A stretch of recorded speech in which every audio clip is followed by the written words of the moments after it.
ಓಂ ಶ್ರೀ ಗುರುಭ್ಯೋ ನಮಃ. ಎಲ್ಲ ನನ್ನ ಮಿತ್ರರಿಗೆ ಯೋಗ ಜೀವನಕ್ಕೆ ಸ್ವಾಗತ. ಈ ದಿನ ನಾವು ಒಂದಷ್ಟು ನಿಂತು ಮಾಡುವಂತ ಯೋಗಾಸನಗಳನ್ನ ಪರಿಚಯ ಮಾಡ್ಕೊಳ್ಳೋಣ. ಯೋಗಾಸನಕ್ಕೂ ಮುಂಚೆ ನಾವು ಪೂರ್ವ ಸಿದ್ಧತೆ ಮಾಡ್ಕೊಳ್ಳೋದು ಹೇಗೆ ಅಂತ ಹಿಂದೆ ನಾವು ತಿಳ್ಕೊಂಡಿದ್ವಿ. ಆ ಪೂರ್ವ ಸಿದ್ಧತೆ ಮಾಡ್ಕೊಂಡೇ ನಾವು ಯೋಗಾಸನಗಳನ್ನ ಮಾಡಬೇಕು. ಇಲ್ಲಾಂದ್ರೆ ದೇಹ ಸ್ವಲ್ಪ ಹಿಂಸೆ ಆಗುತ್ತೆ. ದೇಹಕ್ಕೆ ತುಂಬಾ ನೋಯಿಸಬಾರ್ದು. ಹಿತವಾಗಿ ನಾವು ಆಯಾಸವಿಲ್ಲದೆ ಮಾಡುವಂತ ಒಂದು ಯೋಗಾಸನಗಳಿವು. ನಾವು ಮೊದಲಿಗೆ ತ್ರಿಕೋನಾಸನ, ಎರಡೂ ಕಾಲುಗಳನ್ನ ಅಗಲ ಮಾಡ್ತೀವಿ, ಕೈಗಳನ್ನ ಅಗಲ ಮಾಡ್ತೀವಿ, ನಿಧಾನವಾಗಿ ಒಂದ್ ಕಡೆ ಬೆಂಡ್ ಮಾಡ್ತೀವಿ. ಹಾಗೆ ಒಂದ್ 2-3 ಬಾರಿ ಉಸಿರಾಟ ಮಾಡ್ಕೊಂಡು ಹಾಗೆ ಇರ್ತೀವಿ. ವಾಪಸ್ ಬರ್ತೀವಿ, ಇನ್ನೊಂದು ಕಡೆ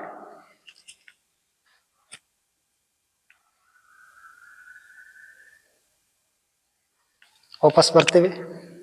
ಈಗ ದೇಹವನ್ನ ತಿರುಗಿಸಿ, ಅರ್ಧ ದೇಹ ತಿರುಗಿಸಿ ನಾವು ಕ್ರಾಸ್ ಮಾಡೋದು.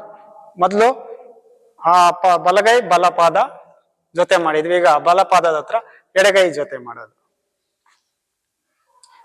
ಮತ್ತೆ ಮೇಲೆ ದೃಷ್ಟಿ ಮೇಲೆ ಹಸ್ತವನ್ನ ನೋಡೋದು. ಈಗ ಡೈರೆಕ್ಷನ್ ಚೇಂಜ್, ಇನ್ನೊಂದು ಕಡೆನೂ ಅದೇ ತರ ಮಾಡ್ತೀವಿ.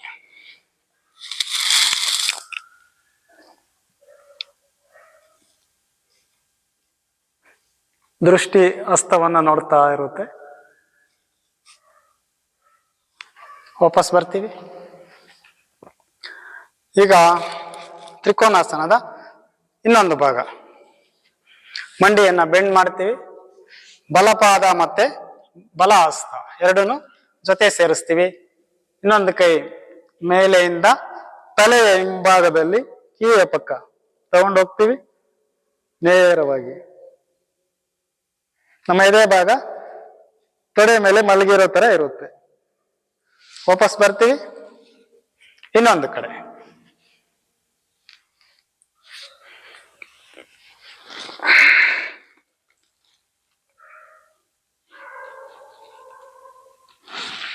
ವಾಪಸ್ ಬರ್ತೀವಿ.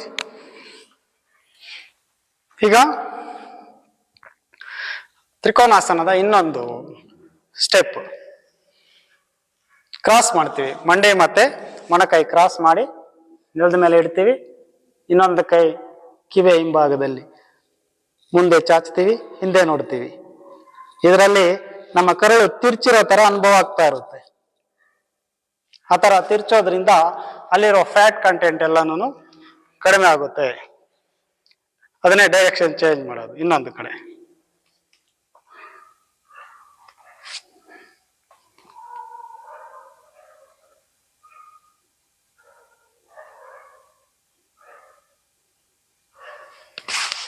ವಾಪಸ್ ಬರ್ತೀವಿ. ಸ್ವಲ್ಪ ರಿಲ್ಯಾಕ್ಸ್.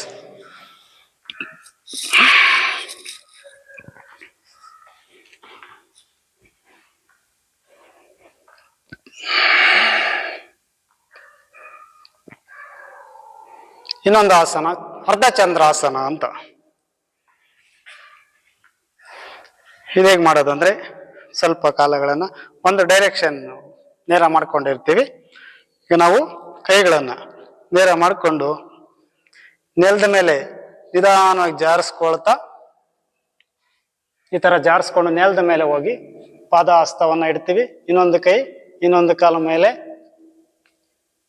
ಮಂಡಿ ಬೆಂಡ್ ಮಾಡಬಾರ್ದು, ನೇರವಾಗಿ ಇರಬೇಕು. ವಾಪಸ್ ಬರ್ತೀವಿ. ಈಗ ಇನ್ನೊಂದು ಕಡೆ ಅದೇ ತರನೇ ಮಾಡೋಣ.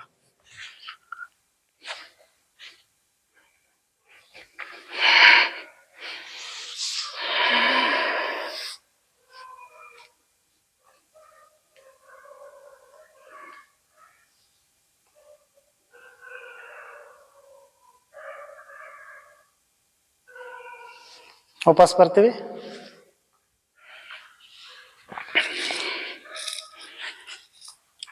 ಈಗ ಇದರಲ್ಲೇ ಇನ್ನೊಂದು ಆಸನ, ಇದೇ ತರ ಇನ್ನೊಂದು ಸ್ಟೆಪ್ ಮುಂದೆ ಹೋಗೋಣಂತೆ. ವೀರಭದ್ರಾಸನ ನೋಡಿ. ಈ ತರ ಮಂಡಿಯನ್ನ ಬೆಂಡ್ ಮಾಡ್ತೀವಿ, ಕೈಗಳನ್ನ ಮೇಲೆ ತಗೊಂಡೋಗಿ ಸ್ಟ್ರೆಚ್ ಮಾಡಿ ಮುಂದೆ ಚಾಚ್ತೀವಿ. ಮುಂದೆ ಚಾಚಿ ನಿಧಾನವಾಗಿ ಕೈಗಳನ್ನು ಮುಂದೆ ಚಾಚ್ತೀವಿ, ಹಿಂದೆ ಕಾಲನ್ನ ಮೇಲೆ ಎತ್ತೀವಿ, ಸ್ಟ್ರೆಚ್ ಮಾಡ್ತೀವಿ. ನೇರ ಎಷ್ಟಾಗುತ್ತೋ ಅಷ್ಟು ನೇರ ಮಾಡ್ತೀವಿ. ವಾಪಸ್ ಬರ್ತೀವಿ ಇನ್ನೊಂದು ಕಡೆ.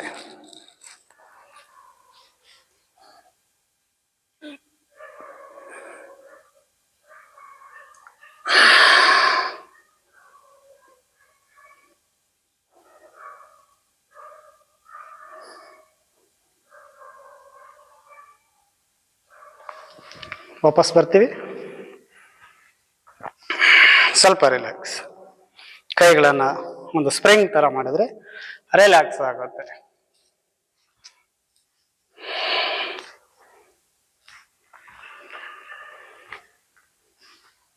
ಇನ್ನೊಂದು ಆಸನ ವೃಕ್ಷಾಸನ. ವೃಕ್ಷ ಅಂದ್ರೆ ಮರದ ತರ ನಿಂತ್ಕೊಳ್ಳೋದು. ಒಂದು ಮರ ಒಂದೇ ಇದರಲ್ಲಿ ನಿಂತಿರುತ್ತಲ್ಲ, ಅದೇ ತರ ಒಂದು ಕಾಲನ ಮೇಲೆ ಎತ್ತಿ ಮಂಡಿ ಹತ್ರ ಟಚ್ ಮಾಡಿ ಕೈಗಳನ್ನ ಮೇಲೆ ತಗೊಂಡೋಗೋದು, ಅಥವಾ ಏಕಪಾದಾಸನ ಅಂತಾನು ಹೇಳ್ತೀವಿ. ಇಲ್ಲ ಮುಂದೆ ಒಂದು ವಸ್ತುವನ್ನ ಏಕಾಗ್ರತೆಯಿಂದ ನೋಡೋದು. ಇದು ನಾವು ಕಾಲ ಬದಲಾವಣೆ ಮಾಡಿಕೊಂಡು ಎರಡು ಕಾಲಗಳಿಗೂ ಶಕ್ತಿ ಕೊಡೋ ತರ ಮಾಡಬೇಕಿದು. ಕಾಲಗಳಿಗೆ ಶಕ್ತಿ ಕೊಡುವಂತ ಒಂದು ಆಸನ.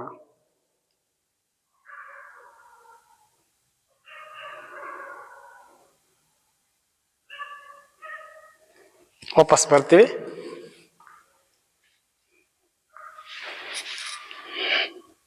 ಸ್ವಲ್ಪ ರಿಲ್ಯಾಕ್ಸ್ ಮಾಡ್ಕೊಳ್ತಾ ಆರಾಮಾಗಿ ಮಾಡಬೇಕು. ಈ ದಿನ ಒಂದಿಷ್ಟು ಆಸನಗಳನ್ನು ಅಭ್ಯಾಸ ಮಾಡೋಣ. ಮುಂದಿನ ಭಾಗದಲ್ಲಿ ಇನ್ನಷ್ಟು ಆಸನಗಳನ್ನು ಪರಿಚಯ ಮಾಡಿಕೊಳ್ಳೋಣ. ಎಲ್ಲರಿಗೂ ನಮಸ್ಕಾರ, ಧನ್ಯವಾದಗಳು.